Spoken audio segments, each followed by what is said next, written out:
अब 119 किलो माशाल्लाह 229,77 kilo.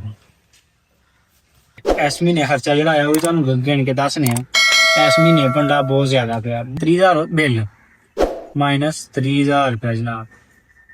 Hello जी 1,09,000 minus 54,000 ਦੇ ਵਿੱਚੋਂ ਸਾਡਾ 5.5 ਲੱਖ।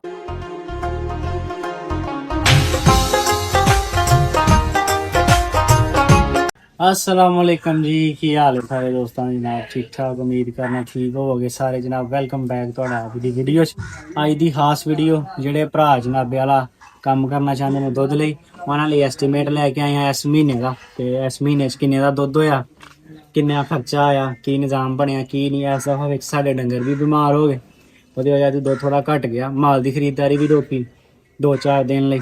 उस तो बाद जनाब बड़े सारे मसला मसाइल बने, पट्ठे भी नहीं सन है इस दफा।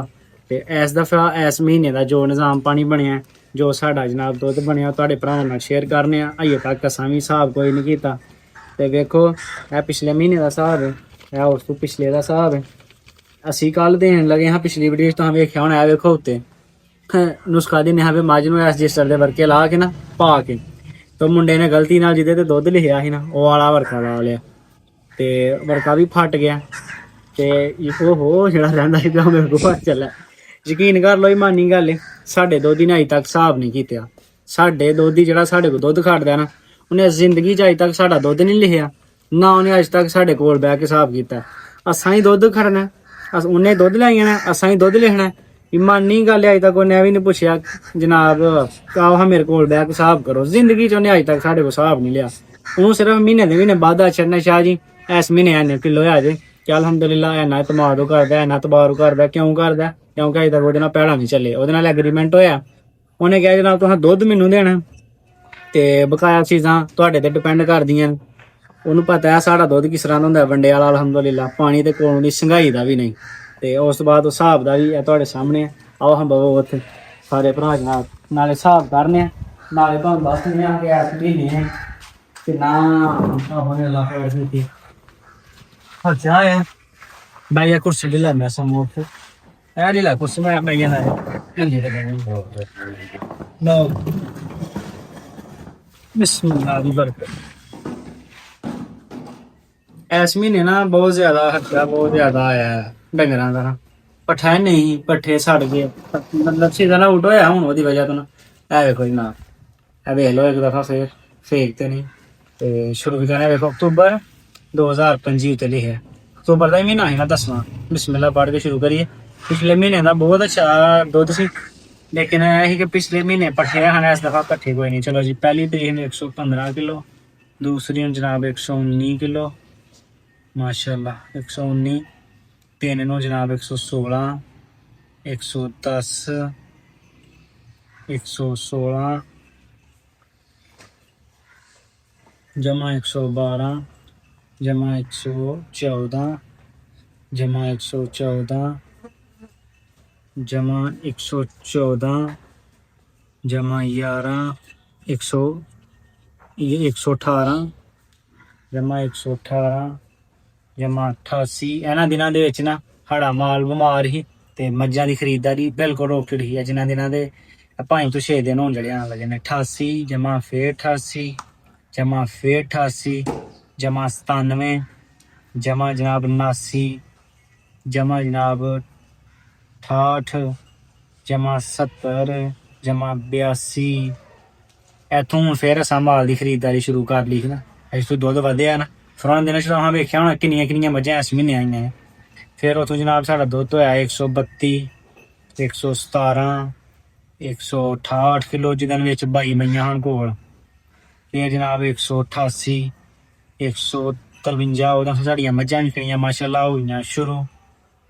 153 जमा 113 जमा 111 जमा 110 जमा 116। ये जनाब साढ़ा इस महीने का माशाल्लाह दुध बनया 2977 किलो। यह साढ़ा इस महीने का माशाल्लाह दुध बनया जरा 220 229,77 किलो। 2977 ਕਿਲੋ। ਉਹਨੂੰ ਜ਼ਰਬ ਦਿੱਤੀ 220 ਨਾਲ, ਇਹ ਬਣਿਆ ਮਾਸ਼ਾਅੱਲਾ ਜੀ 6,54,940 ਰੁਪਏ ਦਾ।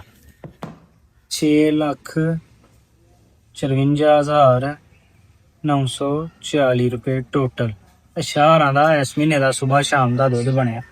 ਹੁਣ ਇਸ ਮਹੀਨੇ ਖਰਚਾ ਕਿੰਨਾ ਆਇਆ? ਮੱਝਾਂ ਪਹਿਲਾਂ ਸਾਡੇ ਕੋਲ ਰਹੀਆਂ ਨੇ ਇਸ ਮਹੀਨੇ 15-16 ਪਲੱਸ, ਫਿਰ ਵਿੱਚ ਜੀ ਮਈਆਂ ਹੋਈਆਂ 8, ਤੇ ਹੁਣ ਮਾਸ਼ਾਅੱਲਾ ਮਈਆਂ ਕੋਲ 22 ਪਲੱਸ ਮਈਆਂ। ਤੇ ਇਸ ਮਹੀਨੇ ਖਰਚਾ ਜਿਹੜਾ ਆਇਆ ਉਹ ਵੀ ਤੁਹਾਨੂੰ ਗਿਣ ਕੇ ਦੱਸਨੇ ਆ। ਇਸ ਮਹੀਨੇ ਵੰਡਾ ਬਹੁਤ ਜ਼ਿਆਦਾ ਪਿਆ, ਬਹੁਤ ਜ਼ਿਆਦਾ ਵੰਡਾ ਪਿਆ।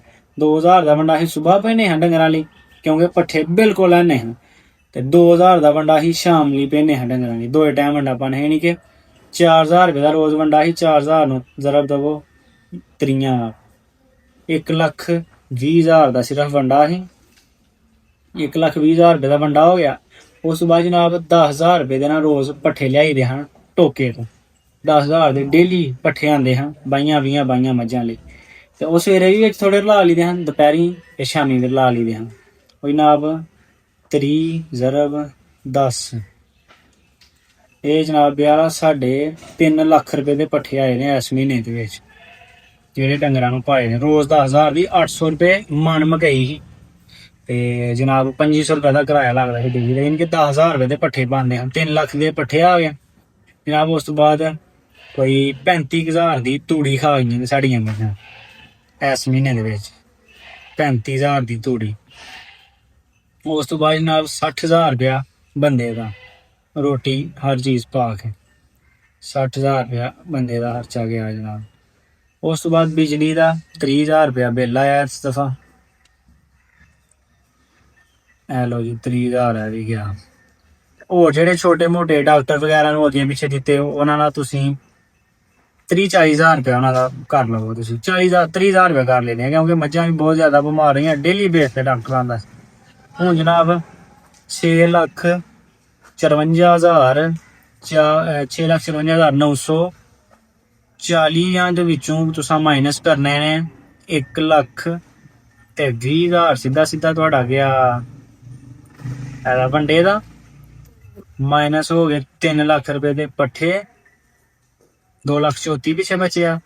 ਮਾਈਨਸ ਹੋ ਗਿਆ 35,000 ਰੁਪਏ ਦਾ ਜਨਾਬ ਤੁਹਾਡੀ ਤੂੜੀ।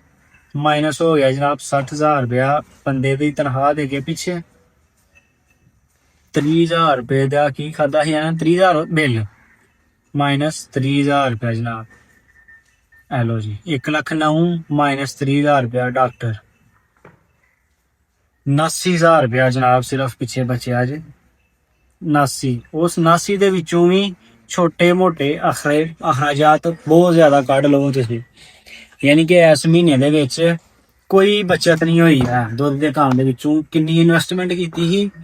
22 ਮੱਝਾਂ ਹਨ ਸਾਡੇ ਕੋਲ ਇਸ ਟਾਈਮ, ਤੇ 22 ਨੂੰ 5 ਨਾਲ ਜ਼ਰਬ ਦਵੋ ਹੁਣ ਤੁਸੀਂ, 20 ਨੂੰ ਹੀ ਦਵੋ ਯਾਰ। 5 ਲੱਖ ਦੀਆਂ ਮੱਝ 5 ਲੱਖ ਦੀ ਨਹੀਂ ਸਾਡੇ ਕੋਲ, 8-8 9 ਲੱਖ ਦੀ ਮੱਝ ਇਸ ਟਾਈਮ। 22 ਜ਼ਰਬ ਅਸਲ ਸਾਡੀਆਂ ਮੱਝਾਂ ਹੁੰਦੀਆਂ ਸੱਜਦੀਆਂ ਸੂਈਆਂ, 1 ਦਿਨ ਦੀਆਂ 2 ਦਿਨ ਦੀਆਂ 4 ਦਿਨ ਦੀਆਂ। ਫਿਰ ਉਹ ਮੱਝਾਂ ਦੁੱਧ ਤੇ ਲੱਗਣਗੀਆਂ ਨਾ ਟਾਈਮ ਲੱਗਦਾ। 1-2 ਦਿਨ ਦੀ ਸੂਈ ਮੱਝ ਨੇ ਕੀ ਦੁੱਧ ਦੇਣਾ। ਇਹ ਜਨਾਬ 22 ਜ਼ਰਬ 5 1 ਕਰੋੜ ਤੇ 10 ਲੱਖ ਰੁਪਏ ਦੀ ਇਨਵੈਸਟਮੈਂਟ ਸੀ, ਜਿਹਦੇ ਵਿੱਚੋਂ ਸਾਨੂੰ ਸਿਰਫ 80,000 ਰੁਪਇਆ ਬਚਿਆ ਇਸ ਮਹੀਨੇ। ਲੇਕਿਨ ਇਹ 2 ਮਹੀਨੇ ਕਿਸੇ ਬੰਦੇ ਨੂੰ, ਦੁੱਧ ਵਾਲੇ ਨੂੰ, ਕਿਸੇ ਬੰਦੇ ਨੂੰ ਵੀ ਨਹੀਂ ਬਚਦਾ, ਕੁਝ ਵੀ ਨਹੀਂ ਬਚਦਾ। ਵਜ੍ਹਾ ਦੀ ਕੀ ਹੈ? ਪਹਿਲੇ ਨੰਬਰ ਤੇ ਪੱਠਾ ਮੁੱਲ ਲੈਣਾ ਪੈਂਦਾ ਤੁਹਾਨੂੰ, ਦੂਸਰੇ ਨੰਬਰ ਤੇ ਵੰਡਾ, ਪੱਠੇ ਦੇ ਨਾਲ ਵੰਡਾ ਵੀ ਤੁਹਾਨੂੰ ਤੁੰਨ ਕੇ ਪਾਉਣਾ ਪੈਂਦਾ, ਤੀਸਰੇ ਨੰਬਰ ਤੇ ਜਨਾਬੇ ਵਾਲਾ ਤੁਹਾਨੂੰ ਤੂੜੀ ਐਸ 2 ਮਹੀਨਿਆਂ ਦੇ ਵਿੱਚ। ਇਹ ਜਿਹੜਾ ਹੁਣ ਜਾਂਦੇ ਨੇ ਨਾ ਅੱਸੂ ਤੇ ਚਿੱਤ, ਕੀ ਆਂਦੇ ਨੇ ਇਹਨੂੰ, ਅੱਸੂ, ਮੈਨੂੰ ਦੇਸੀ ਮਹੀਨਿਆਂ ਦੇ ਨਾਮ ਵੀ ਨਹੀਂ ਆਉਂਦੇ। ਇਹ ਜਨਾਬ ਜੇਠ ਹਾੜ ਅੱਸੂ ਤੇ ਕੱਤੇ ਆ ਜਿਹੜਾ, ਇਹਦੇ ਵਿੱਚ ਤੁਹਾਨੂੰ ਬੜਾ ਮਸਲਾ ਰਹਿੰਦਾ ਤੂੜੀ ਲੈਣ ਦਾ। ਹਰ ਚੀਜ਼ ਮੁੱਲ ਦੀ ਹੁੰਦੀ, ਤੇ ਇਸ ਮਹੀਨੇ ਕੁਛ ਨਹੀਂ ਬਚਿਆ। ਇਹ ਵੇਖ ਲਓ 79,000 ਰੁਪਇਆ ਸਿਰਫ ਬਚਿਆ ਜੇ। 6,54,000 ਦੇ ਵਿੱਚੋਂ ਸਾਡਾ 5.5 ਲੱਖ ਰੁਪਇਆ ਖਰਚਾ ਆਇਆ ਇਸ ਮਹੀਨੇ ਡੇਲੀ ਦਾ। ਇਸ ਮਹੀਨੇ 80,000 ਰੁਪਇਆ ਸਿਰਫ ਬਚਤ ਹੋਈ ਹੈ 1 ਕਰੋੜ ਰੁਪਏ ਦੀ ਇਨਵੈਸਟਮੈਂਟ ਦੇ ਨਾਲ। ਬਕਾਇਆ ਹੋਇਆ ਕਿ 1-2 ਮੱਝ ਵੇਖਦੀ ਰਹਿੰਦੀ ਹੈ ਡੇਲੀ ਬੇਸ ਤੇ। ਅਲਹਮਦੁਲਿਲਾ 10-20,000 ਰੁਪਏ ਦੀ ਬਚਤ, 10,000 15,000 20,000 ਮੱਝ ਚੋਂ ਆਉਂਦਾ ਰਹਿੰਦਾ, ਉਹ ਵਾਲੀ ਬਚੀ ਹੈ। ਇਸ ਮਹੀਨੇ ਦਾ ਜਨਾਬ ਹਿਸਾਬ ਕਿਤਾਬ ਜਿਹੜਾ ਤੁਹਾਨੂੰ ਭਰਾਵਾਂ ਨੂੰ ਕੱਢ ਕੇ ਦੱਸਿਆ, ਤੇ ਮਾਸ਼ਾਅੱਲਾ ਕੋਈ ਗੱਲ ਨਹੀਂ, ਅਗਲੇ ਮਹੀਨੇ ਤੋਂ ਸਟਾਲੇ ਸ਼ੁਰੂ ਹੋਈਆਂ ਨੇ, ਡਬਲ ਦੁੱਧ ਹੋਈਆਂ ਨੇ ਅਗਲੇ ਮਹੀਨੇ ਤੋਂ ਨਾ, ਅੱਲਾਹ ਤਾਲਾ ਜ਼ਾਤ ਨੇ ਖੈਰ ਕੀਤੀ ਤੇ ਇਸ ਮਹੀਨੇ ਵਾਲੀ ਕਸਰ ਇਨਸ਼ਾਅੱਲਾ ਅਗਲੇ ਮਹੀਨੇ ਦੇ ਵਿੱਚ ਪੂਰੀ ਟਨ ਹੋਈ ਜਾਏਗੀ ਜਨਾਬ। ਜੇ ਕੋਈ ਬੰਦਾ ਇਸ ਸਾਡੀ ਵੀਡੀਓ ਨੂੰ ਵੇਖ ਕੇ ਆਪਣਾ ਦੁੱਧ ਦਾ ਕੰਮ ਕਰਨਾ ਚਾਹੁੰਦਾ, ਇਸ ਵੀਡੀਓ ਤੋਂ ਅੰਦਾਜ਼ਾ ਲਾ ਲੇ ਕਿ ਕੀ ਬਚਦਾ ਤੇ ਕੀ ਨਹੀਂ। ਜਿਹੜੀ ਖੇਚੇ ਵਾਲੇ ਉਹ ਅਲੱਗਾ ਹੈ, ਉਹ ਆਹਾਂ ਵਿੱਚ ਕਾਊਂਟ ਨਹੀਂ ਕੀਤੀ, ਵਿੱਚ ਸਾਡਾ ਥੋੜੇ ਦਿਨ ਬੰਦਾ ਵੀ ਗਾਇਬ ਰਿਹਾ। ਤੇ ਇਹ ਜਨਾਬ ਇਹ ਅੱਜ ਦੀ ਇਸ ਮਹੀਨੇ ਦਾ ਹਿਸਾਬ ਕਿਤਾਬ ਸੀ। ਇਨਸ਼ਾਅੱਲਾ ਤਾਲਾ ਜਨਾਬ ਮਿਲਨੇ ਆ ਤੁਹਾਡੇ ਨਾਲ ਨੈਕਸਟ ਵੀਡੀਓ 'ਚ।